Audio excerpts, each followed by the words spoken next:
Tonight on the MTN News, severe storms leave a mark across the region. We're checking in on the damage and bringing you a closer look. My aunt's garage roof is actually off her house. Even hearing from a local storm chaser. Plus, a former Billings woman says justice was delayed for more than 700 days. Every case is important. Every single case. Unfortunately for this Navarro case, I just let it get away from me. Why her case sat in limbo and what a judge says it reveals about Yellowstone County's overloaded court system. And connection, confidence, and conscious fashion. It's always so empowering to just get these women together, to be a little vulnerable.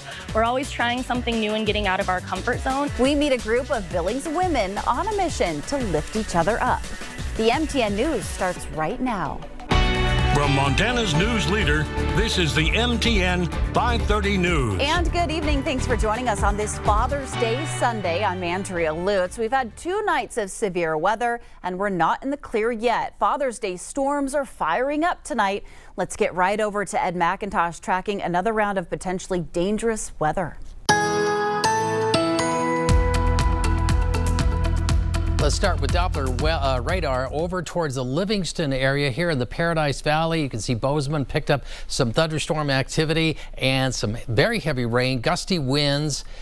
50+ miles per hour certainly possible from this storm cell, along with at least some small hail. The little streaks of blue right behind the storm system, an indication of where we could see some hail developing out of that. Around the Billings area, here's Billings on the map. You can see the storm starting also to develop. Red Lodge, you got bumped with a little thunderstorm earlier and some rain showers. So in fact, if I take out the rain and just show you those blue streaks, shows you again where we have a chance of some small hail, and you can also see some lightning along with that. But the most active weather so far this afternoon has definitely been here through north central Montana. I put Fort Benton on the map where we had some hail and a tornado warning earlier, but there was no tornado we've had an official report of yet. Our forecast is coming up. A wild weekend of weather has dozens across the area still cleaning up that aftermath tonight. A look at some of the damage from Friday night sent to us from viewers across Montana. Friday night brought everything from severe thunderstorms, wind damage, large hail, and even a tornado warning. Those powerful winds left behind a path of damage that stretched across multiple communities. MTN's Hannah Pettiferi has new video showing the moment a roof was ripped off a business in Harlowton and the impact it's left behind. It was scary. Friday evening turning scary for some. You almost didn't even have time to react as to what to do. Watch as 70-mile-an-hour winds rip this roof right off a building on Central Avenue in Harlowton, traveling down towards houses.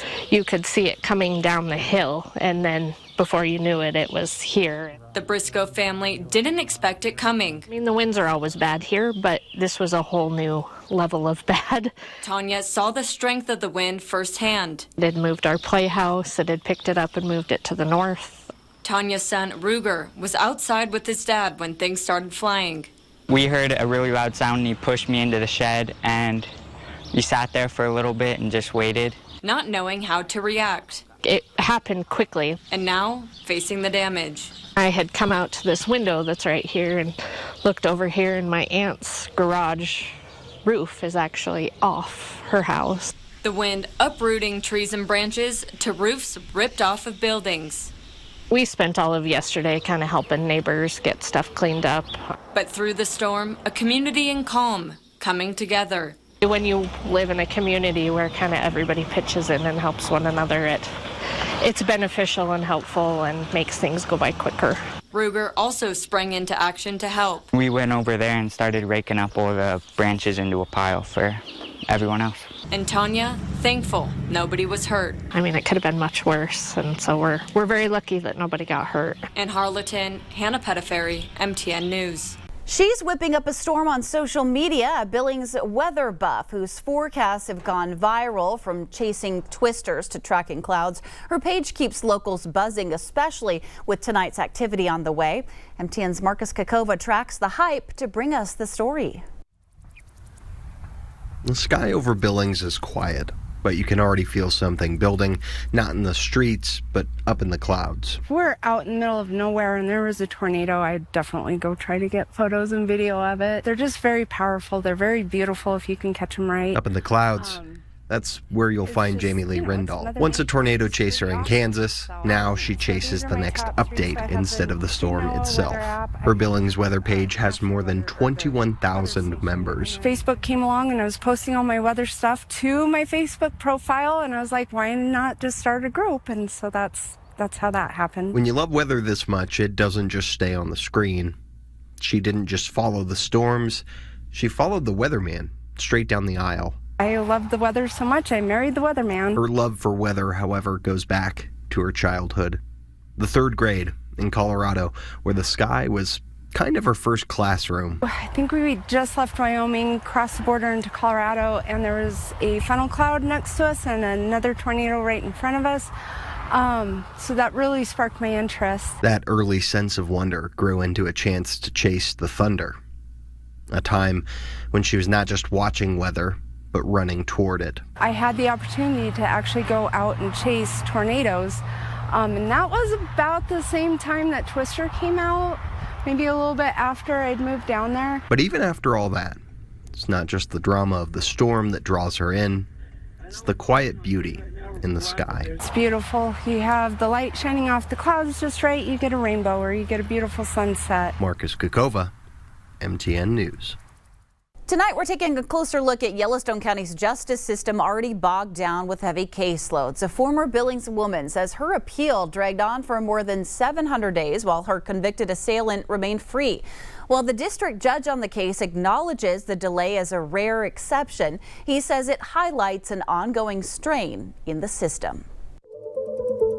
It's a day Morgan Wilson can't forget. I had bruises all over my neck and my arms. As much as she tries to put it behind her. The whole side of my face was completely swollen. The July 2022 assault at a downtown Billings bar was captured on video. She had kicked me in the back of the head a few times and then punched me in the back of the head. Wilson says it happened when an acquaintance, Kelly Navarro, became jealous over a relationship. Once it was all done, I was like sitting on the floor, like spitting up the blood and then like blackout again. Charges were filed, protective orders issued, and Navarro received a 6-month sentence.